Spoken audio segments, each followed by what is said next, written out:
En estos días he estado pensando mucho en el hecho de que hay algunos pasajes de la Biblia que se citan muy a menudo, aún desde este mismo púlpito, pero que pueden generar inquietud en algunos cristianos de conciencia sensible.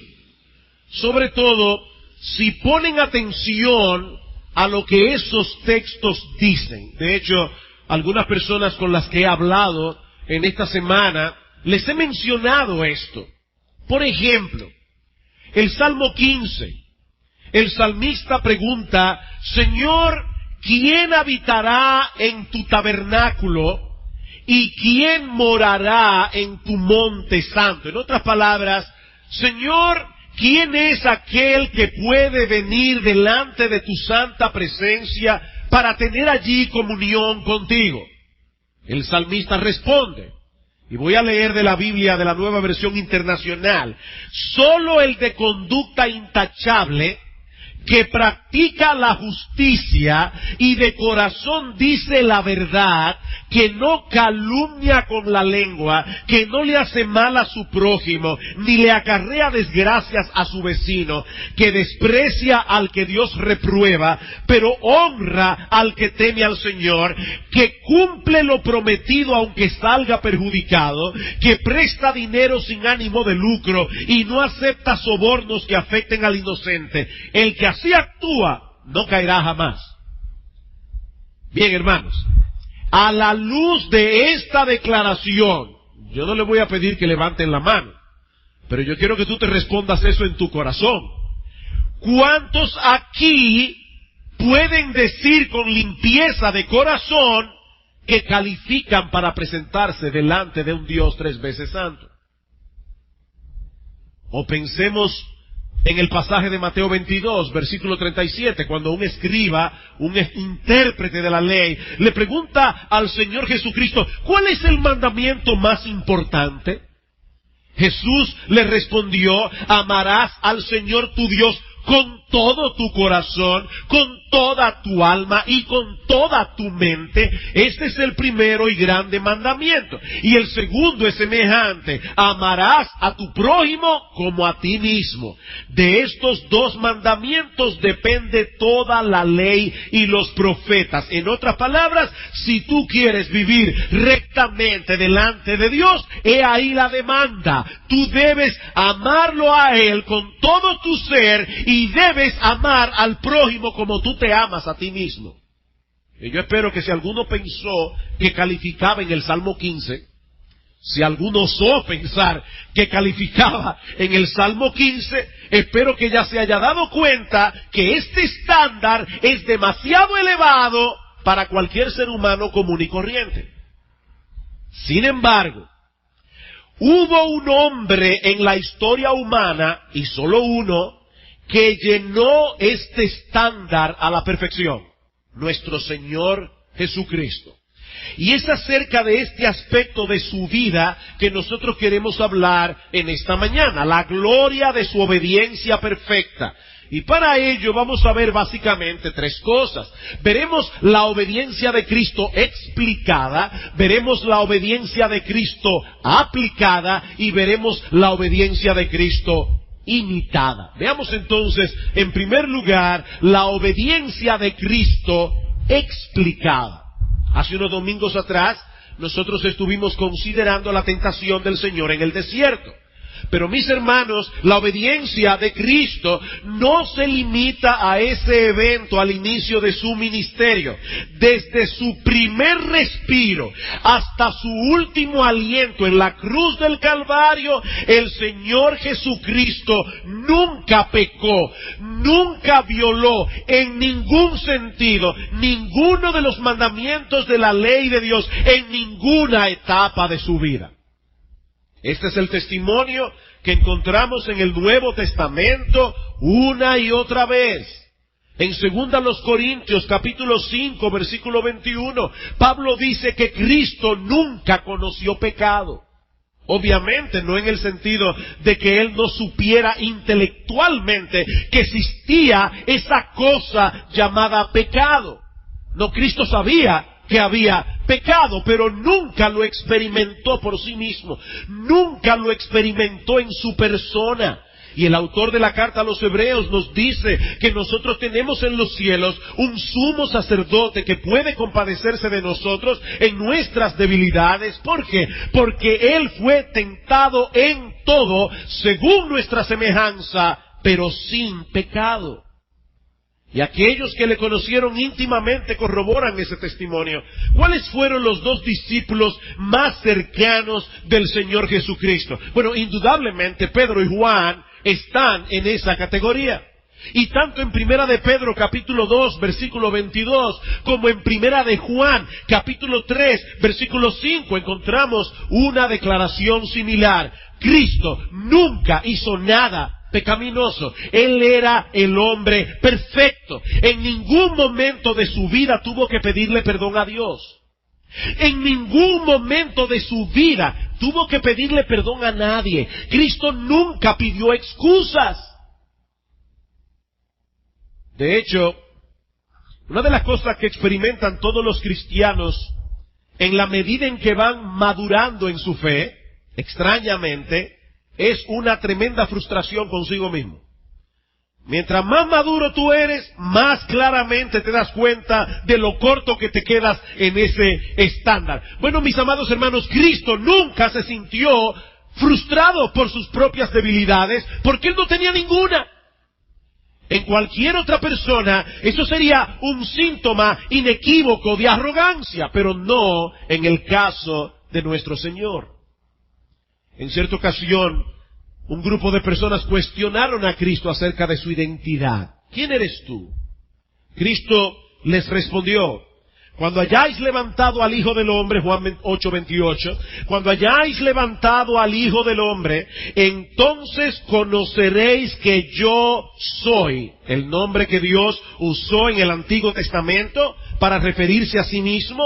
Conoceréis que yo soy y que nada hago por mí mismo, sino que según me enseñó el Padre, así hablo, porque el que me envió conmigo está, no me ha dejado solo el Padre, y ahora escuchen, porque yo hago siempre lo que a Él le agrada. Yo hago siempre lo que a Él le agrada. Esta declaración en sí misma es sorprendente.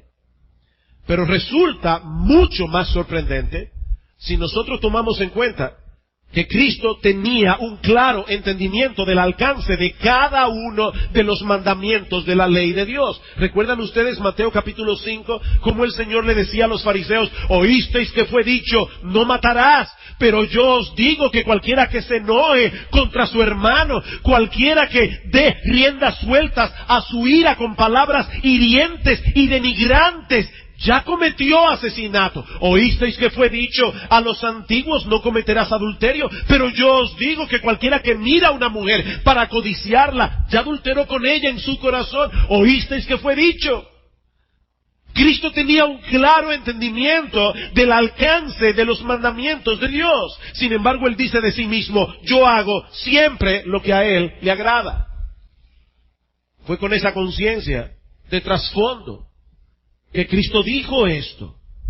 Y unos versículos más adelante, en el mismo capítulo 8 del Evangelio de Juan, el Señor hizo algo que yo creo que ninguno aquí se atrevería a hacer. El Señor retó a su auditorio hostil a que le señalaran alguna falta. ¿Tú te atreves a ir delante de una persona que te odia? Una persona que quiere verte muerto. ¿Tú te atreverías a ir delante de él y decirle: fulano, fulana, yo vine esta mañana delante de ti simplemente porque yo quiero que tú me digas todo lo malo que tú ves en mí? Bueno, eso fue exactamente lo que Cristo le dijo a los judíos en Juan 8:46. ¿Quién de vosotros me redarguye de pecado? Y otra versión lo traduce: ¿quién de ustedes puede probarme que soy culpable de pecado? ¿Y saben qué? Nadie pudo decir absolutamente nada. Miren, hermanos, una cosa es que alguien diga de sí mismo que nunca ha cometido ningún pecado. Mi papá tenía un primo que cada vez que mi papá le predicaba el Evangelio, él le decía a mi padre: Yamil, yo no me puedo convertir porque yo nunca he pecado. Es más, en el mundo han habido dos personas que nunca pecaron, Moisés y yo. ¿Cómo usted le predica a una persona así? Ahora, una cosa es que tú te atrevas a decir que tú nunca has pecado. Otra muy distinta es que los enemigos que te asedian no puedan rebatir esa declaración. Uno de los testimonios para mí más impactantes de la impecabilidad de Cristo es el testimonio de Judas Iscariote. Y yo creo que ese testimonio es muy relevante por varias razones. En primer lugar, Judas estuvo muy cerca del Señor por 3 años y medio. En segundo lugar, es obvio que nunca llegó a amarlo con un amor genuino y sincero. Y en tercer lugar, finalmente lo traicionó. Sin embargo, dice en Mateo capítulo 27, versículos 3 y 4, que al darse cuenta Judas de que Jesús había sido condenado, y algunos sugieren que tal vez Judas albergaba la esperanza de que una vez probada su inocencia, Cristo no sería condenado a la muerte, porque el texto dice que cuando él vio que Jesús finalmente había sido condenado, devolvió arrepentido las 30 piezas de plata a los principales sacerdotes y a los ancianos, diciendo: yo he pecado grandemente entregando sangre inocente. Sangre inocente. Eso dijo el traidor, que lo conocía muy bien. Y lo mismo atestiguó Pilato, el procurador romano que tuvo que lidiar con este caso por la providencia de Dios. Vez tras vez, Pilato declaró la inocencia del Señor.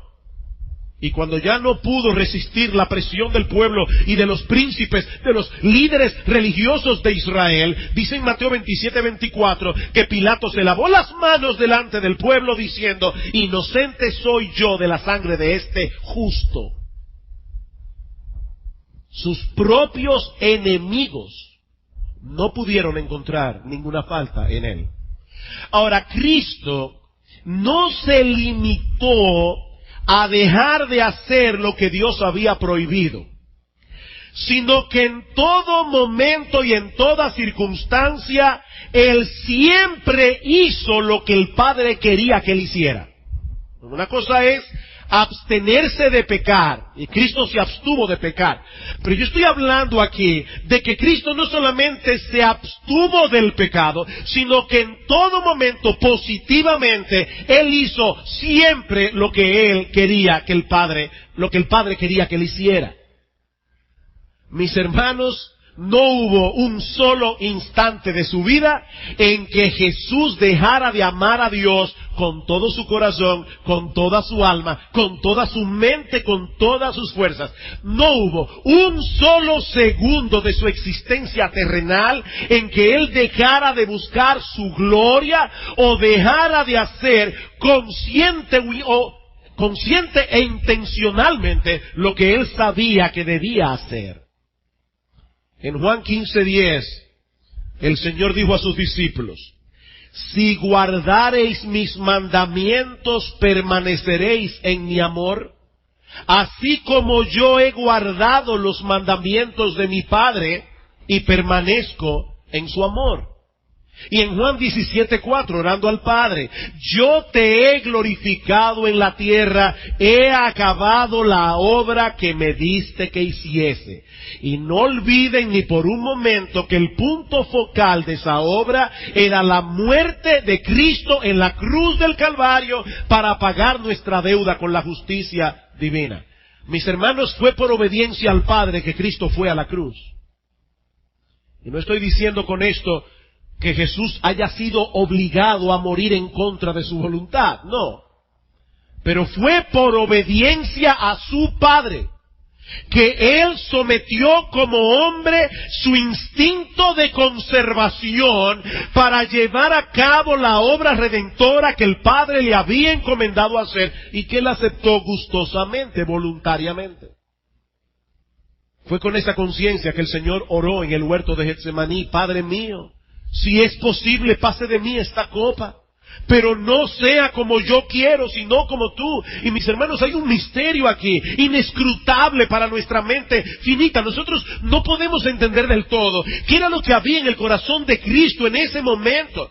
Pero piensen en esto, el Espíritu Santo inspiró a 3 de los 4 evangelistas para que dejaran registrada esa oración en sus evangelios. Dios quería que nosotros conociéramos que en su agonía en el huerto de Getsemaní, Jesús estuvo dispuesto a someter su voluntad humana a la voluntad de su Padre, aunque eso implicara tomarse esa copa hasta la última gota. Padre mío, si es posible, pase de mí esta copa. ¿Sabes lo que había en esa copa? Toda la ira de un Dios justo contra los pecados de todos aquellos a quienes Él vino a salvar. En otras palabras, vamos a hacer esto más concreto. Lo que había en esa copa, mi amado hermano, mi amada hermana, era la ira justa de Dios que tú y yo merecíamos por nuestras transgresiones. Y Cristo se la tomó hasta la última gota. Porque esa era la voluntad de su Padre. Esa era la única forma en que un Dios justo podía declararnos inocentes siendo nosotros culpables sin pasar por alto su justicia. Pero lo que yo quiero resaltar aquí es que Jesús estuvo dispuesto a hacer la voluntad de Dios, no solo por amor a nosotros, y fue por amor a nosotros, pero principalmente por obediencia al Padre. Es a esto que se refiere el apóstol Pablo cuando dice en Filipenses 2:8 que estando en la condición de hombre, el Señor se humilló a sí mismo, haciéndose obediente hasta la muerte. Obediente hasta la muerte, y muerte de cruz. He ahí la obediencia de Cristo explicada. Pero ahora quiero dar un paso más adelante para que veamos la obediencia de Cristo aplicada. Y mis hermanos, este es uno de los aspectos más extraordinarios, más sorprendentes del Evangelio. Nosotros hemos visto ya que la obediencia de Cristo implicó 2 cosas, ¿verdad? Negativamente, Él nunca hizo lo que no debía hacer. Positivamente, Él siempre hizo exactamente lo que Él debía hacer. El problema que todos nosotros tenemos con la justicia de Dios es que lo que Dios le demanda a cada hombre es exactamente lo mismo. Una obediencia perfecta a sus mandamientos. Nuestro Dios no podía rebajar sus estándares de santidad y de justicia para que nosotros podamos ir al cielo. Si Dios hiciera eso, dejaría de ser justo. Y si Dios deja de ser justo, deja de ser Dios.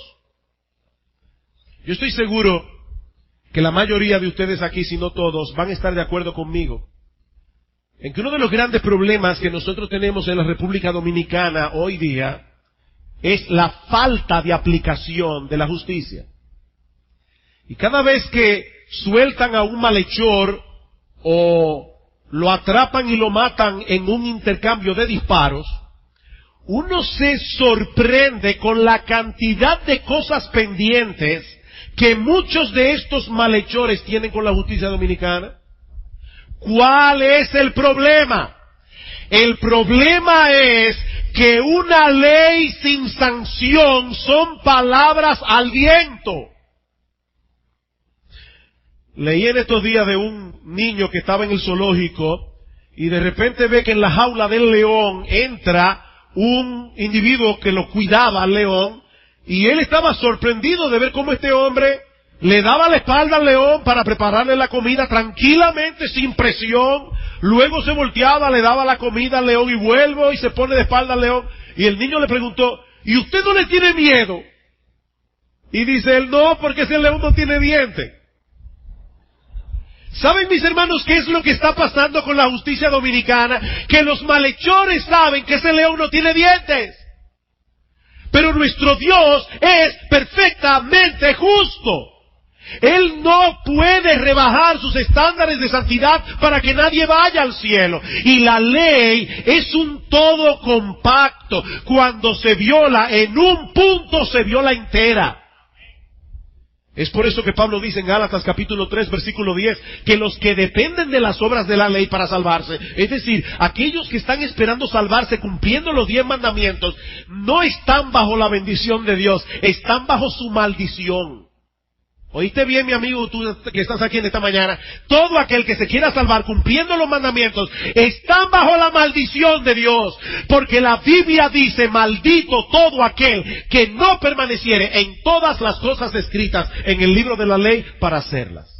¿Has cumplido tú todas las cosas escritas en el libro de la ley? No, seguro que no. Estás bajo maldición.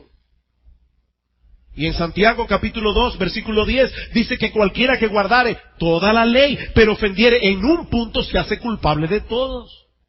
Y lo que es todavía más difícil, más adelante dice Santiago, en Santiago 4:7, que al que sabe hacer lo bueno y no lo hace, le es pecado. O sea, tú no solamente pecas cuando haces lo malo, tú pecas cuando no haces lo bueno que tú sabes que debes hacer. Estamos en problema. Debemos abstenernos de todo lo que es prohibido, debemos hacer también todo lo que se nos manda. ¿Quién puede llenar ese estándar de obediencia? Absolutamente nadie. Ese es el gran problema que todos nosotros tenemos con la justicia de Dios. Pero esa mala noticia es precisamente lo que sirve de trasfondo para la proclamación del Evangelio. Hubo uno que sí llenó la medida a la perfección. Hubo uno que nunca hizo lo que no debía hacer. Hubo uno que siempre hizo lo que Dios el Padre quería que él hiciera. Nuestro gran Dios y Salvador Jesucristo, quien a pesar de su justicia perfecta, decidió tomar sobre sí todas nuestras transgresiones y pagar por cada una de ellas en la cruz del Calvario. El justo murió por los injustos, como dice Primera de Pedro, capítulo 3, versículo 18. Y lo que Dios ofrece en el Evangelio es poner en nuestra cuenta esa justicia perfecta de nuestro Salvador únicamente por medio de la fe. Uno de los pasajes más sorprendentes de la carta a los Romanos es Romanos capítulo 5, versículo 12 al 21. No lo busquen. No lo vamos a leer, voy a citar solamente 2 versículos. Pero alguien decía que uno sabe si un hombre es un buen teólogo si toma su texto griego, el Nuevo Testamento en griego, y se abre solo en Romanos 5. Y si una persona, tú le tomas un Nuevo Testamento en griego y se abre solo en Romanos 5, es un buen teólogo. Porque es un texto al que tenemos que ir una y otra vez. Bueno, en Romanos capítulo 5, versículo 18, escuchen con atención lo que dice Pablo. Así que, como por la transgresión de uno, Adán, vino la condenación a todos los hombres, porque Adán era nuestro representante, de la misma manera, por la justicia de uno, vino a todos los hombres la justificación de vida.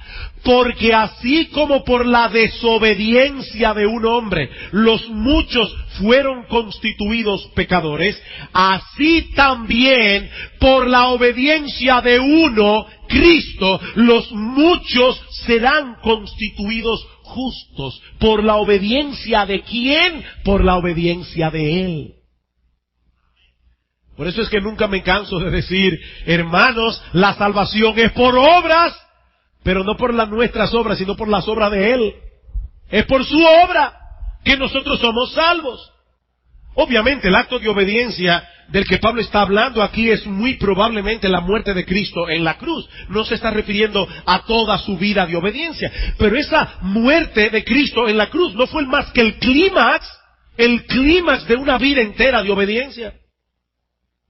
Segunda a los Corintios 5:21 que citamos hace un momento. Yo sé que este es un texto que se escucha mucho desde este púlpito, pero hermanos, es imposible hablar del Evangelio de Cristo y no pasar por segunda a los Corintios 5:21. Al que no conoció pecado, por nosotros Dios a él lo hizo pecado para que nosotros fuésemos hechos justicia de Dios en Él. ¿Tú escuchaste lo que ese texto dice? Para que nosotros fuésemos hechos justicia, no cualquier justicia, justicia de Dios en Él. Lo que esto significa, queridos hermanos, es que por haber depositado nuestra fe en Cristo, su justicia perfecta es ahora contada como si fuera nuestra. Justicia de Dios en Él. Por el hecho de estar en Cristo, Dios nos trata ahora como ese hombre de conducta intachable del Salmo 15. Cada vez que tú leas el Salmo 15, Señor, ¿quién entrará en tu tabernáculo y quién morará en tu monte santo? Tú puedes decir en tu corazón, yo, Señor, yo puedo entrar en tu tabernáculo, yo puedo entrar en tu monte santo, no porque yo soy mejor que nadie, sino porque yo estoy en Cristo y Él tuvo una obediencia perfecta. En Cristo, mis hermanos, en Cristo, nosotros amamos a Dios con todo nuestro corazón, con toda nuestra alma, con toda nuestra mente, con todas nuestras fuerzas. Nosotros podemos presentarnos delante de Dios como una persona que le ama así, a ese nivel, en Cristo. Es por eso que el autor de la carta a los Hebreos, después de decir que con una sola ofrenda, la de Cristo en la cruz, fuimos hechos perfectos para siempre. ¿Qué dice el autor en Hebreos capítulo 10, versículo 19? Acerquémonos confiadamente. Acerquémonos confiadamente. El camino ya nos fue abierto por Cristo. Por eso es que Pablo dice en Filipenses capítulo 3, después de leer su currículum vitae, todas las cosas que Pablo hacía, y al final dice, por si todo eso fuera poco, en cuanto a la ley, yo era irreprensible. No que él nunca haya pecado. Él decía, si a mí se me juzgaba como se juzgaba a un judío en aquellos días, yo era irreprensible, pero cuantas cosas eran para mí ganancia, las he estimado como pérdidas por causa de Cristo y ser hallado en Él, no teniendo mi propia justicia que es por la ley, sino la justicia que es por la fe de Cristo. Esa es la justicia, dice Pablo, que yo quiero tener. Significa eso que ahora no importa cómo vivamos, porque ya la obediencia de Cristo es contada como nuestra. Eso nos lleva a nuestro tercer y último encabezado. Hemos visto ya la obediencia de Cristo explicada, la obediencia de Cristo aplicada. Ahora veremos la obediencia de Cristo imitada. Y yo les pido, por favor, que vayan conmigo a la carta de Pablo a los Efesios, conocido texto de Efesios capítulo 2, versículo 8. Efesios capítulo 2, versículo 8, dice el apóstol Pablo, pero por gracia sois salvos por medio de la fe, y esto no de vosotros, pues es don de Dios, no por obras, para que nadie se gloríe. Porque somos hechura suya, creados en Cristo Jesús para buenas obras, las cuales Dios preparó de antemano para que anduviésemos en ellas. No somos salvos por obras, pero fuimos salvos para obrar. No somos salvos por obras, pero fuimos transformados por el poder de Dios para andar en buenas obras. Somos, dice Pablo, hechura suya, creados en Cristo Jesús. Hay algo que Dios ha hecho en nuestro interior para que nosotros podamos creer en la obra de Cristo, y es por causa de esa obra de transformación que Dios hace en nuestro interior que ahora nosotros podemos comenzar a vivir una vida de obediencia y de servicio. Saben, hermanos, que muchas veces se predica el Evangelio y se le dice al incrédulo que debe creer en Cristo para salvación, y el incrédulo en su mente muchas veces piensa que eso es algo así como llenar la solicitud para entrar en un club social. ¿Qué es lo que hay que hacer? Y en algunas iglesias dicen, levanta tu mano, ven al frente. Ah, pero qué fácil es pertenecer a este club. Levanto la mano, voy al frente y voy para el cielo. Miren, mis hermanos, creer en Cristo es imposible para un ser humano. Creer en Cristo es imposible para un ser humano. Escuchen lo que dice Pablo en el capítulo anterior de la carta a los Efesios. Porque una cosa sirve de preámbulo a la otra. Dice en Efesios 1:18 que Pablo oraba por estos creyentes para que Dios alumbrara los ojos del entendimiento de ellos. Y ahora escuchen, para que sepáis cuál es la esperanza a que Él os ha llamado y cuáles las riquezas de la gloria de su herencia en los santos y cuál la supereminente grandeza de su poder para con nosotros los que creemos según la operación del poder de su fuerza. Nosotros los que creemos según la operación del poder de su fuerza, la cual operó en Cristo, resucitándole de los muertos. En palabras muy simples, lo que Pablo está diciendo es que para que nosotros pudiésemos creer en Cristo, tenía que venir el superpoder de Dios y obrar en nosotros el mismo poder que levantó a Cristo de los muertos. Así de difícil es para un pecador creer en Dios. Así que lo primero que el hombre necesita no es un modelo a imitar. A la gente le fascina decir, oh sí, Cristo vino a darnos un ejemplo de amor y de misericordia. No. Lo primero que el hombre necesita no es un modelo a imitar. Lo primero que el hombre necesita es un Salvador. Es un Salvador.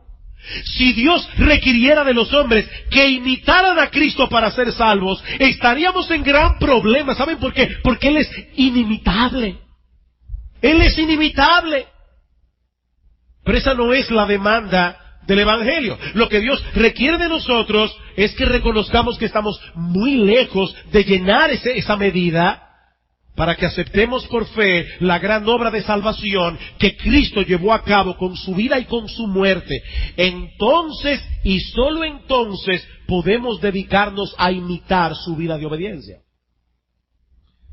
Dice en Primera de Pedro capítulo 2, versículo 21, que el Señor Jesucristo nos dejó un ejemplo para que sigamos sus pisadas. Y en Primera de Juan capítulo 2 versículo 6 dice que el que dice que permanece en Él debe andar como Él anduvo. Debemos imitar a Cristo. Pero eso solo puede ser posible en aquellos que han sido libertados de la esclavitud del pecado y han sido hechos partícipes de la nueva vida que hay en Cristo. Mis hermanos, nosotros estamos ahora en un proceso gradual de santificación. Nosotros ya somos cristianos, ya somos perdonados, ya se nos imputó, ya se nos puso en la cuenta la obediencia perfecta de Cristo, pero ahora Dios está haciendo una obra en nosotros para que cada vez más se vaya cerrando la brecha entre lo que nosotros somos posicionalmente en Cristo y lo que somos en la práctica aquí y ahora. Esa es la obra de santificación que Dios está haciendo. Ahora bien, ¿qué significa en términos concretos imitar a Cristo? Yo estuve luchando mucho en estos días mientras preparaba este sermón, porque yo no quiero que esto se quede en algo abstracto. Debemos imitar a Cristo. ¿Eso qué significa? ¿Qué significa en términos concretos imitar a Cristo en su obediencia? Bueno, brevemente, yo creo que eso significa al menos 4 cosas. En primer lugar, debemos imitar el estándar de su obediencia.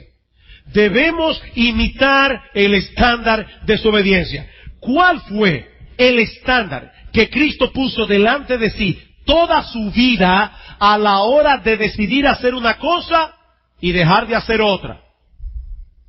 Alguien puede decir rápidamente, hasta los niños aquí, la Biblia, la palabra de Dios era el estándar. Tienes razón. Alguien puede querer ser más específico y decir, la ley moral de Dios, los 10 mandamientos, y tendría razón.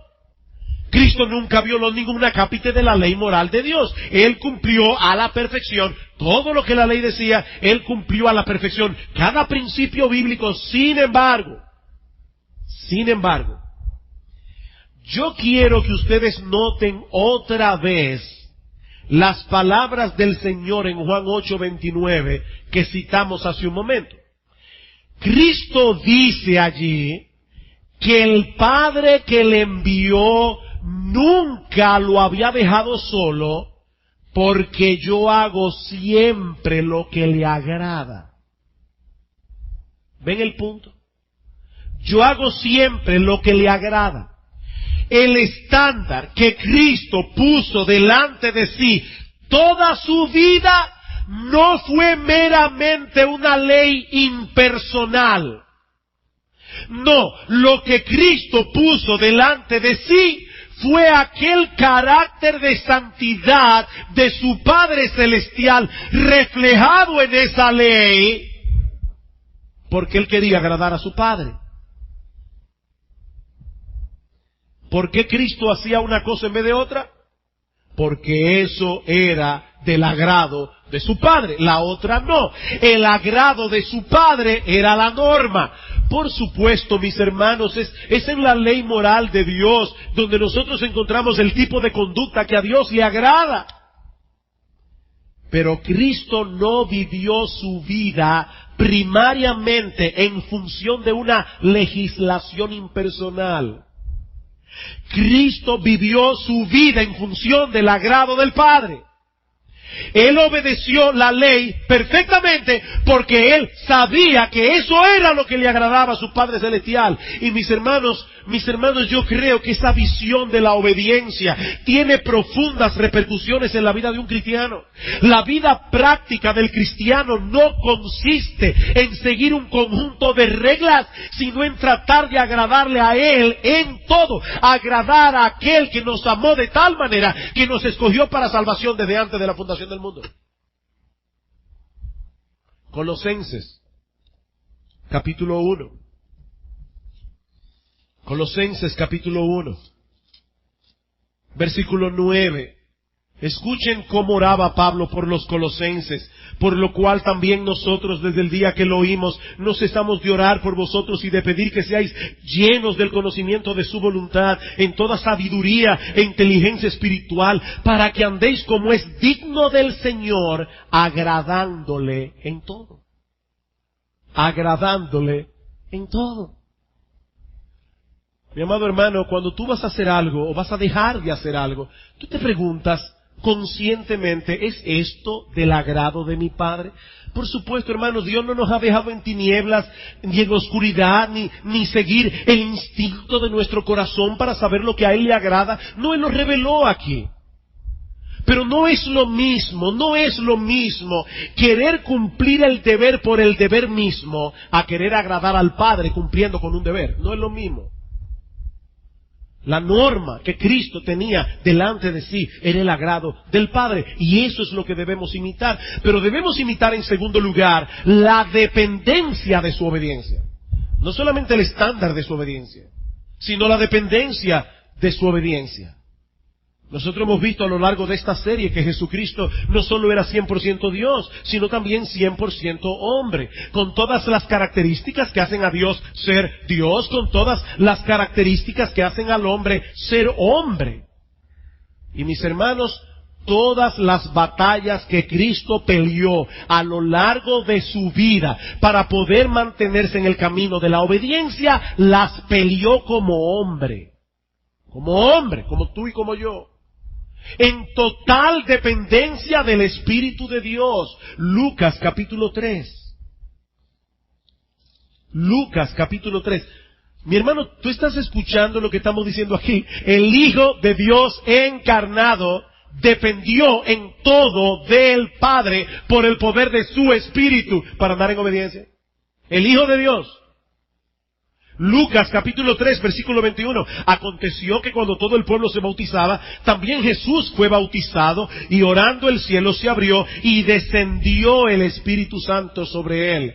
Lucas 4:1. Jesús, lleno del Espíritu Santo, volvió del Jordán y fue llevado por el Espíritu al desierto. Versículo 14. Y Jesús volvió en el poder del Espíritu a Galilea. Versículo 16. Vino a Nazaret, donde se había criado, tomó el rollo de la ley y leyó en este pasaje de Isaías donde dice: el Espíritu del Señor está sobre mí.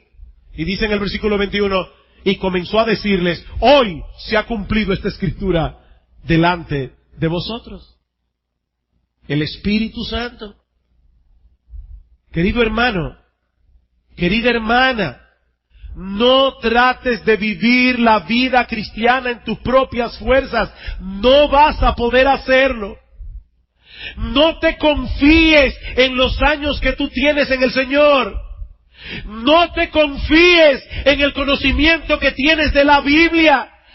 Pídele a Dios constantemente que te conceda la gracia de su Espíritu para poder hacer su voluntad.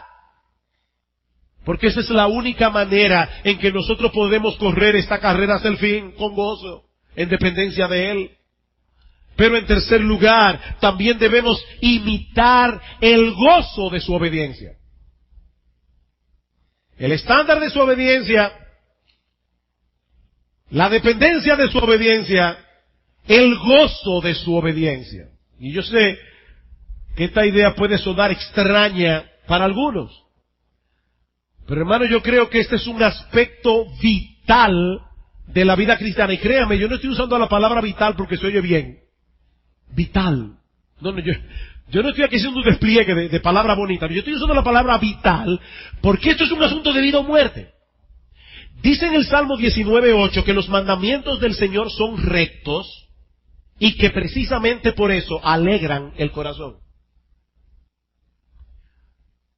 Yo recuerdo hace varios meses atrás que yo hice un experimento aquí.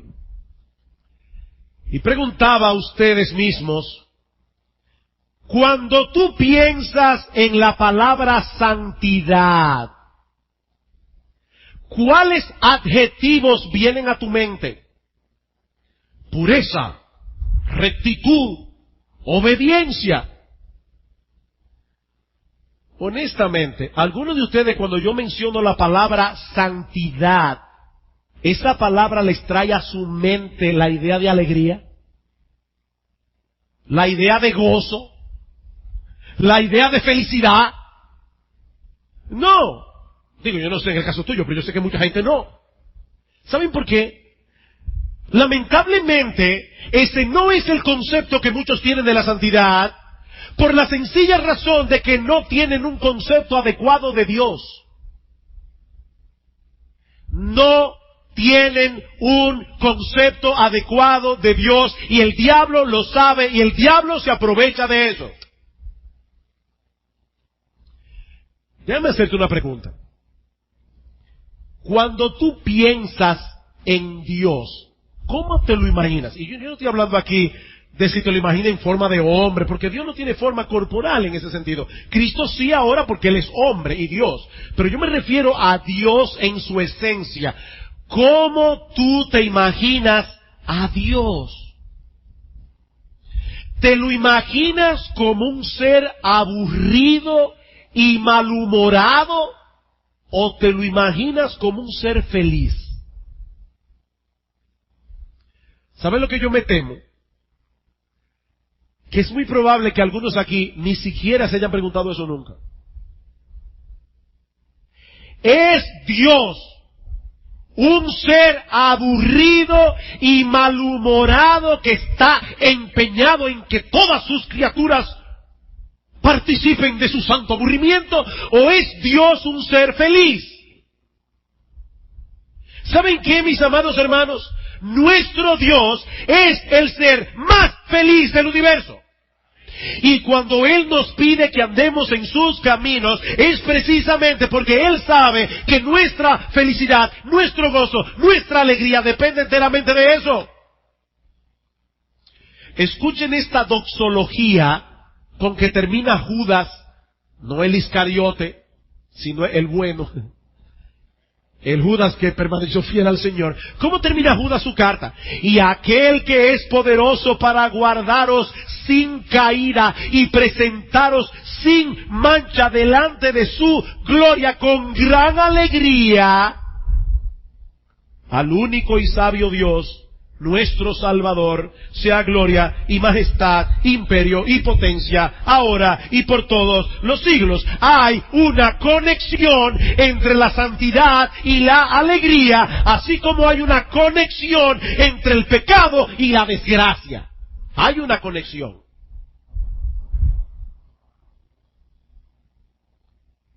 Yo sé que probablemente todos ustedes aquí están al tanto de la tragedia que pasó en Piantini esta semana pasada, cuando un vecino mató a otro por una discusión de un parqueo. Yo no sé por qué, pero uno lee muchas noticias en el periódico, pero esa de manera particular a mí me impactó profundamente. Profundamente. Fue algo que me causó desasosiego. Eso fue una desgracia. ¿Saben qué yo pensé esta semana? Esa es la verdadera cara del pecado. Esa es la verdadera cara del pecado. ¿Cómo puede tomar a un hombre y sacarlo de sí de tal manera que llegue a hacer algo así? Es triste, hermanos, muy triste. Esa es la cara del pecado. Hay una conexión entre el pecado y la desgracia. Hay una conexión. Ahora piensen en esto por un momento. Jesús conocía íntimamente a Dios. Por supuesto, Él era Dios, pero al mismo tiempo Él había disfrutado eternamente compartir la gloria con el Padre y con el Espíritu. Juan 1:1, en el principio era el Verbo era con Dios, y al mismo tiempo el Verbo era Dios. Era Dios y estaba con Dios. Fue precisamente por eso que nada, absolutamente nada, pudo seducir a Jesús para apartarse ni a derecha ni a izquierda del camino de la obediencia. Él conocía a su Padre. Lo conocía muy bien. Mis amados hermanos, es una locura dejar el sendero de Dios para transitar por el sendero del diablo. Es una locura. El verdadero gozo, la verdadera vida, la verdadera alegría, la verdadera felicidad solo se encuentra en Dios, en ningún otro lugar.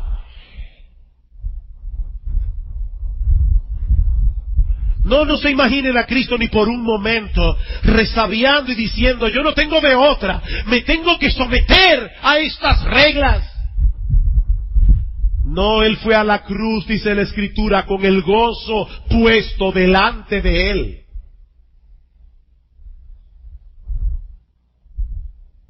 Oh, mis hermanos,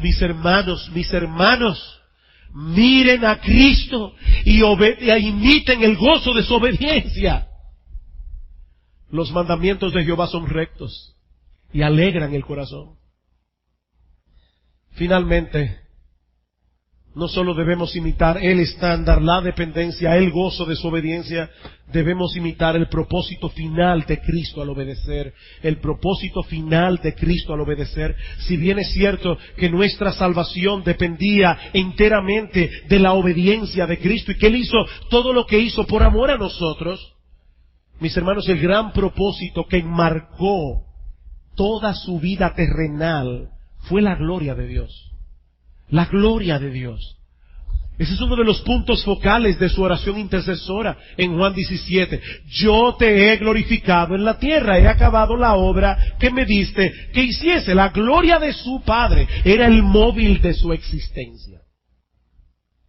Consecuentemente, si los cristianos debemos andar como Él anduvo, entonces no podemos tener otro combustible para levantarnos cada mañana que hacer todas las cosas con el propósito final de que la fama de nuestro Dios sea cada vez más ampliamente reconocida. Eso es vivir para la gloria de Dios. El deseo de que la fama de Dios sea cada vez más ampliamente reconocida. Mis hermanos, ¿saben por qué el mundo está como está? Porque el hombre en su pecado, el hombre en su egoísmo, ha decidido vivir para su propia gloria. Ha decidido buscar su propia gloria como de lugar. Ahora, ¿saben ustedes para qué estamos los cristianos en este mundo? Para mostrarles que existe una sorprendente alternativa para esa vida egoísta y desgraciada, vivir para la gloria de Dios. Oye bien, mi hermano, tú y yo estamos aquí y el Señor no nos ha llevado al cielo por esa razón. Por esa razón. Mateo 5:14, vosotros sois la luz del mundo, dice Cristo. Una ciudad asentada sobre un monte no se puede esconder, ni se enciende una luz y se pone debajo de un almud, sino sobre el candelero y alumbra a todos los que están en casa. Así alumbre vuestra luz delante de los hombres, para que vean vuestras buenas obras y glorifiquen a vuestro Padre que está en los cielos. Y glorifiquen a vuestro Padre. Oh, quiere el Señor conformarnos cada vez más a la vida de obediencia de Cristo, mientras descansamos enteramente en esa obediencia suya y no en la nuestra, para ser aceptados delante de Dios. Porque sólo así podremos correr con gozo esta carrera, a pesar de los obstáculos que se presenten, sin apartarnos ni a derecha ni a izquierda, para la gloria de Dios. Y si tú estás aquí sin Cristo, no trates de alcanzar la salvación de tu alma por tu propio esfuerzo, no podrás hacerlo. Cristo llenó la medida a la perfección y luego murió en una cruz por todos aquellos que no podían llenar esa medida, para que todo aquel que en él cree no se pierda, mas tenga vida eterna. La salvación es por gracia, mi amigo, completamente gratis. No porque sea barata, sino porque alguien calificado ya pagó el precio hasta el último centavo. Y en base a esa obra de redención, ahora te ofrece el perdón de todos tus pecados y el don de la vida eterna únicamente por medio de la fe. Oh, ven a Cristo. Ven a Cristo reconociendo tus pecados. Ven a Cristo reconociendo tu impotencia para salvarte. Ven a Cristo confiando únicamente en lo que Él hizo por medio de su vida, muerte y resurrección. Y serás salvo. Serás salvo. Es por gracia, mi amigo, no por méritos propios. Porque delante de ese Dios perfectamente santo y perfectamente justo, nosotros no tenemos mérito alguno. Oh, que Dios aplique su palabra con poder en nuestros corazones. Vamos a orar. Padre, queremos darte gracias por darnos tu palabra en esta mañana. Señor, nosotros podemos proclamar el Evangelio, nosotros no podemos aplicar el Evangelio. Oh, gracias, Padre, porque sabemos que estamos delante de ti por los méritos de tu Hijo. Oh, Señor, ayúdanos a entender cada vez mejor esa verdad, que los creyentes aquí descansen cada vez más en lo que tienen en el Evangelio. Pero mira, Señor, aquellos que no han abrazado todavía el Evangelio por medio de la fe, ten misericordia, Señor, y llámalos eficazmente a salvación. Te lo pedimos en Cristo y para su gloria. Amén.